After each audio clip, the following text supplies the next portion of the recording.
Om Shanti. Good morning. अव्यक्त मुरली 26 फरवरी 2023। बाबा की मीठी मीठी मुरली हम मीठे मीठे बच्चों के मीठे मंथन के लिए। मंथन शुरू करने से पहले सर्वशक्तिमान शिव बाबा की शक्तिशाली किरणों के नीचे बैठ जाते हैं और अनुभव करते हैं कि मैं मास्टर सर्वशक्तिमान आत्मा हूं।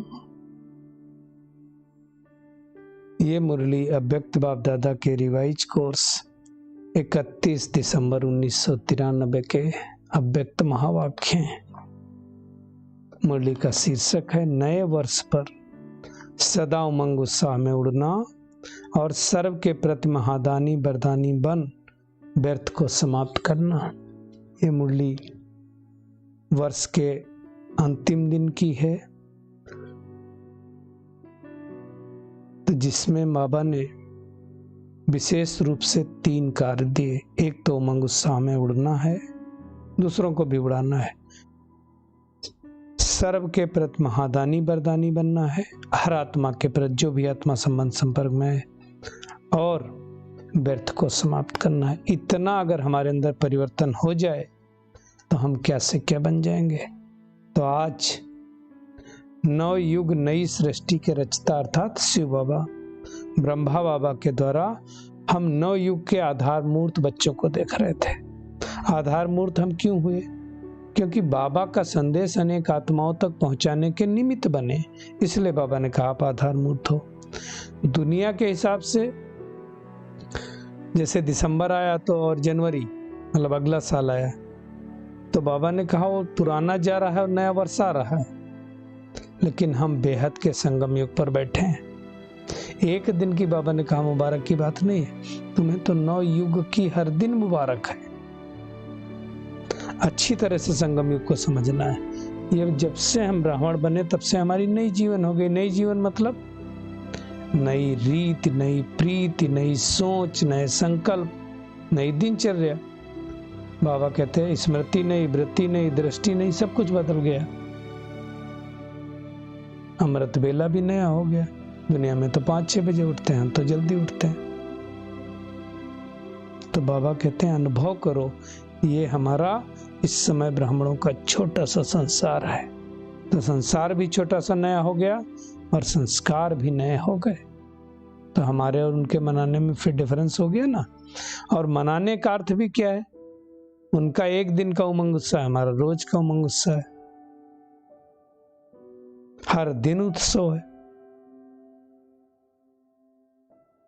तो बाबा कहते हैं आपका ऐसा नहीं है कि 1 तारीख से 2 तारीख हो गई तो उमंग उत्साह खत्म हो गया। नहीं, बाबा कहते हैं हर दिन उड़ती कला में जाने का।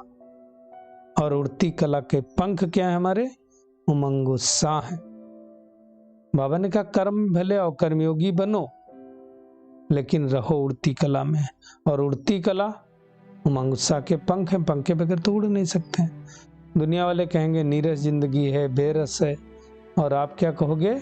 उमंग उत्साह में है। तो ऐसा चेक करें, हर रोज उमंग उत्साह रहता है मुझे, सदा दिल खुश रहती है, ये हमें चेकिंग करना है। क्योंकि बाबा कहते हैं आप इस नव युग के आधार मूर्त हो, नव जीवन वाले ब्राह्मण आत्माएं हो। तो अगर आप उमंग उत्साह में नहीं रहेंगे तो दुनिया को कैसे रखेंगे? बाबा कहते हैं सोचो, हम ही कल पहले भी उमंग उत्साह में थे, हम ही हैं और हम ही रहेंगे। तीनों काल स्पष्ट रूप से, पास्ट, प्रेजेंट, फ्यूचर, तीनों काल। ऐसे बाबा कहते हैं निश्चय बुद्धि होंगे तो विजयी तो बन ही जाएंगे। तो बाबा कहते हैं सदा नवजीवन के इस उत्साह में उड़ते चलो कि आप आधार मूर्त हो और दुनिया के उद्धार मूर्त हो। बाबा ने कहा आपकी श्रेष्ठ वृत्ति के द्वारा, पवित्र दृष्टि के द्वारा विश्व की आत्माएं, प्रकृति दोनों पवित्र बन रही। इतनी पावरफुल दृष्टि बनी है हमारी, ये चेक करना है। बाबा ने कहा आपके ऊपर विश्व की जिम्मेवारी का ताज पहना हुआ है। विश्व की जिम्मेवारी का ताज मतलब समझते हैं? सेवा के निमित्त। बाबा ने कहा कभी भारी लगता है, कभी उतार तो नहीं देते इस ताज को? जो डबल लाइट रहते हैं, बाबा ने कहा उनको जिम्मेवारी का ताज भी हल्का अनुभव होगा, भारी नहीं होगा। और इस समय की जिम्मेवारी का जो ताज पहनते हैं वे भविष्य के ताजधारी बनते हैं। बाबा ने कहा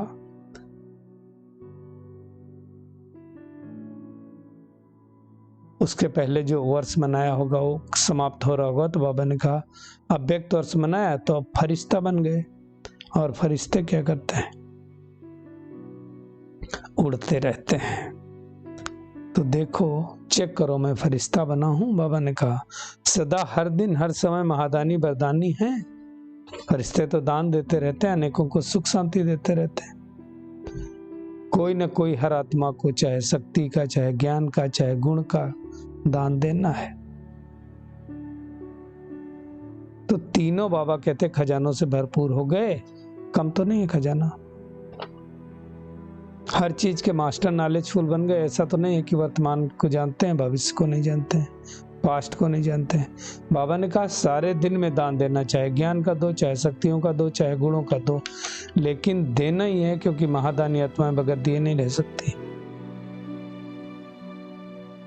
तो हर रोज दानी महादानी बनेंगे तो हमारे जो जड़ चित्र है ना, उनके द्वारा भी दान होता रहेगा। मतलब जो आत्मा संबंध संपर्क में आए, अब उसको वृत्ति के द्वारा सहयोग देना, वरदान देना, ये भी सुखी हो जाए, ये भी शांत हो जाए, ये भी ऐसी शुभ भावना शुभकामना रखेंगे तो हम महादानी बन सकते हैं। बाबा ने कहा आपके सामने क्रोध की अग्नि में जलता हुआ कोई आए और शांत होकर के चले जाए।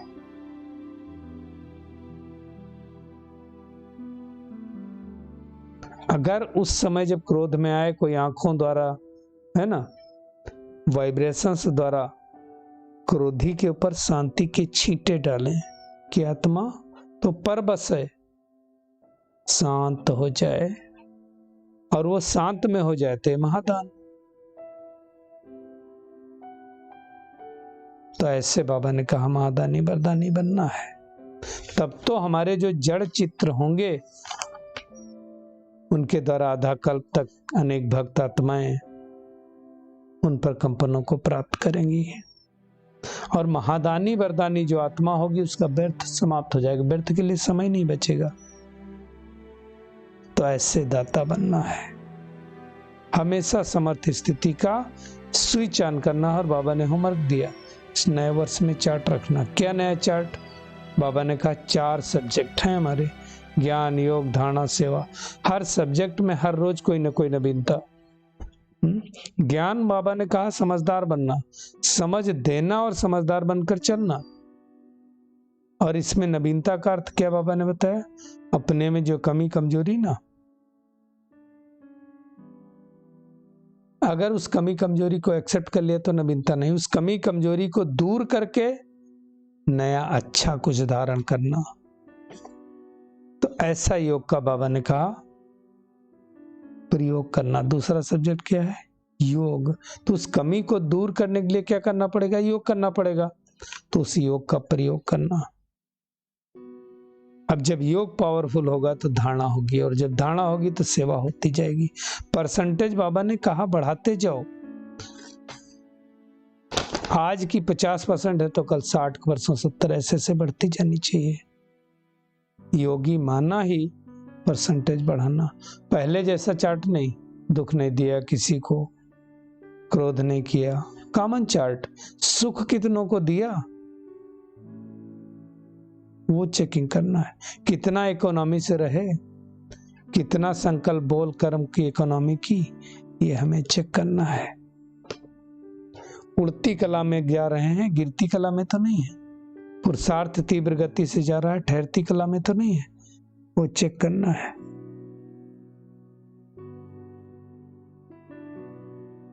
तो महादानी वरदानी बन करके रहना है, हर रोज कोई ना कोई नवीनता करना है, हर एक आत्मा के प्रति शुभ भावना, शुभ कामना रखनी है।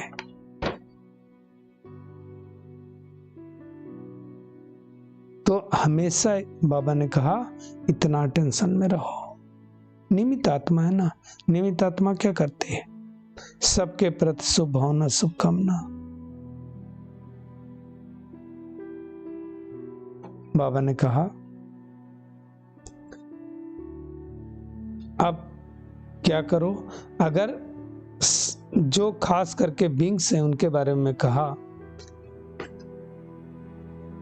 कि मेहनत नहीं करो, अब क्या करो, सबको प्रकंपनों द्वारा चेंज करो।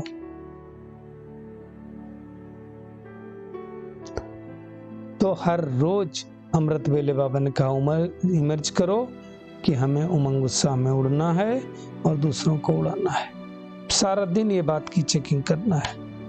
तो आज का होमवर्क क्या है? एक तो अपने को समझना है कि हम इस सृष्टि के आधार मूर्त, उद्धार मूर्त आत्माएं हैं।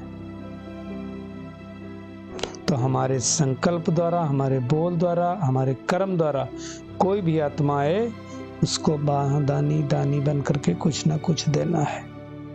सदा उमंग उत्साह में रहना है, कम खर्च वाला नसीन बनना, अर्थात इकोनॉमी से चलना है। फिर बाबा ने वरदान दिया, तन को आत्मा का मंदिर समझ, उसे स्वच्छ बनाने वाले नंबर 1 श्रेष्ठ ब्राह्मण आत्मा भव। बाबा ने कहा कि हम ब्राह्मण आत्माएं सारे कल्प में नंबर 1 श्रेष्ठ आत्माएं हैं, हीरे तुल्य हैं। ऐसा समय फिर से संगम युग का दोबारा नहीं मिलेगा। बाबा ने कहा इस स्मृति से तन को आत्मा का मंदिर समझकर स्वच्छ रखना है। जितनी मूर्ति श्रेष्ठ होती है ना, उतना ही मंदिर भी श्रेष्ठ होता है, ये पक्का समझ लेना। तो इस शरीर रूपी मंदिर के हम कौन है? ट्रस्टी। ये ट्रस्टीपन अब भी स्वच्छता व पवित्रता लाता है। बाबा ने कहा इस विधि से तन की पवित्रता सदा रूहानी खुशबू का अनुभव कराती रहेगी। एकदम मन भी स्वच्छ, तन भी स्वच्छ रखना है। स्लोगन है, रूहानियत में रहने का व्रत लेना है तो ज्ञानी तो आत्मा बनना है। चलिए परमात्मा किरणों के नीचे बैठ जाते हैं और अनुभव करते हैं कि मैं पद्मा पदम भाग्यशाली आत्मा, नवयुग की आधार मूर्त श्रेष्ठ आत्मा हूं। अपनी दृष्टि वृत्ति कृति द्वारा दानी महादानी बनकर हर आत्मा को सुख शांति स्नेह पवित्रता का दान देने वाली कोटों में कोई आत्मा हूं। तन को मंदिर समझकर आत्मा को चैतन्य मूर्ति समझकर श्रेष्ठ ब्राह्मण आत्मा बनने वाली पद्मा पदम भाग्यशाली आत्मा हूं। कम खर्च वाला नसीन आत्मा हूं। हर एक आत्मा का कल्याण करने वाली विश्व कल्याणकारी आत्मा हूं।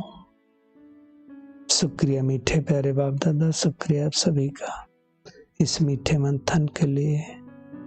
ओम शांति।